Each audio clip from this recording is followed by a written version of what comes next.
ചോദിച്ചു, ആരാണ് പപ്പാഞ്ഞി? പപ്പാഞ്ഞിയെ പറ്റി ഇപ്പോൾ കത്തിക്കാൻ പോവാണല്ലോ, കത്തിക്കണം എന്നൊക്കെ പറഞ്ഞ് വിവാദങ്ങൾ പുകയുകയാണ്.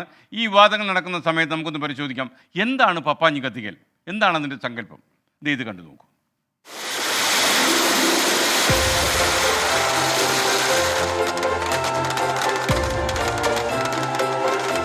പപ്പാഞ്ഞി ഇല്ലാതെയുള്ള ന്യൂ ഇയർ പശ്ചിമ കൊച്ചിക്കാർക്ക് ചിന്തിക്കാനാവില്ല.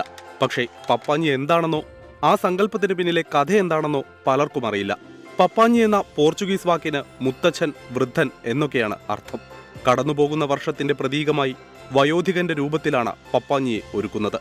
ഡിസംബർ 31 അർദ്ധരാത്രി പപ്പാഞ്ഞി രൂപങ്ങളെ എരിച്ചു കളയുന്നതോടെ ആ വർഷം അവസാനിച്ചുവെന്നാണ് സങ്കല്പം. വലിയ പ്രതീക്ഷകളോടെ പുതിയ വർഷത്തെ വരവേൽക്കാൻ പോയ വർഷത്തെ യാത്രയാക്കുന്ന ചടങ്ങാണിത്.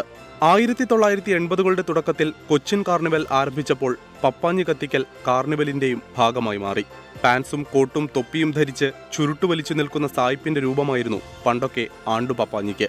കാലം മാറിയപ്പോൾ ചുവന്ന കുപ്പായവും നീണ്ടു ചുവന്ന തൊപ്പിയും ധരിച്ച വെളുത്ത താടിയും മുടിയുമുള്ള രൂപത്തിലേക്ക് മാറി. മോഹൻലാൽ നായകനായ അൻവർ റഷീദ് ചിത്രം ഛോട്ടാ മുംബൈയുടെ ക്ലൈമാക്സ് രംഗം തന്നെ പപ്പാഞ്ഞിയെ കത്തിക്കലുമായി ബന്ധപ്പെട്ടാണ്.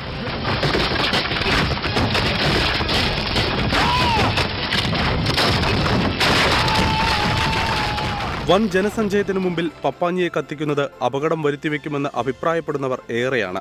പാരിസ്ഥിതിക വിഷയങ്ങൾ ചൂണ്ടിക്കാണിക്കുന്നവരുമുണ്ട്. എന്തൊക്കെയായാലും കൊച്ചിയുടെ പുതുവത്സരാഘോഷങ്ങളിൽ ഒഴിച്ചുകൂടാനാവാത്ത ചടങ്ങായി പപ്പാഞ്ഞി കത്തിക്കൽ മാറിയിട്ട് പതിറ്റാണ്ടുകളായി. റിസർച്ച് ഡെസ്ക് 24 അഞ്ചിന്റെ വജ്രത്തിളക്കം.